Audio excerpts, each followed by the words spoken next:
দেখেন এখানে অলরেডি আমরা বেশ দুটো ভাগে হয়েছে। একটা হচ্ছে যেগুলো প্রমিনেন্ট কোচিং সেন্টার্স আছে, যারা সত্যি নামকরা কোচিং সেন্টার্স, তারা সকলে আছে। লক্ষ্মীদার আছে, মনোজের আছে, বাকি সম্বরণদার আছে, অশোক মালোত্রার আছে, ওরা খুব ভালো খেললো আজকে।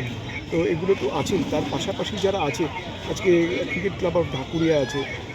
তাছাড়াও যদি আপনি দেখেন যে বাকি যে কোচিং সেন্টার্সগুলো আছে যেগুলো রাজস্থান মাঠে হচ্ছে, এদের কিন্তু যেটা একটু আগে কথাটা হচ্ছিল যে আমরা 2 বছর ধরে এটা পরিকল্পনা করা হচ্ছিল, তো 2 বছর ধরে কিন্তু আমরা চোখ রাখা হয়েছিল যে যাতে স্ট্যান্ডার্ডটা অন্তত রাখা যায়। কারণ আমরা একটা শুরু করলাম এবং স্ট্যান্ডার্ড যদি না হয় তাহলে কিন্তু কোনো জিনিসেরই কোনো মানে থাকে না। তো আমার মনে হয় যে সেটা ভেবেই টিমগুলো নেওয়া হয়েছে।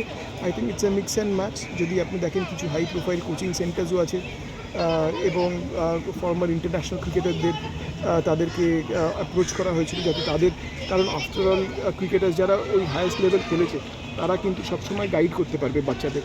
এখানে গাইডেন্সটা খুব ইম্পর্টেন্ট।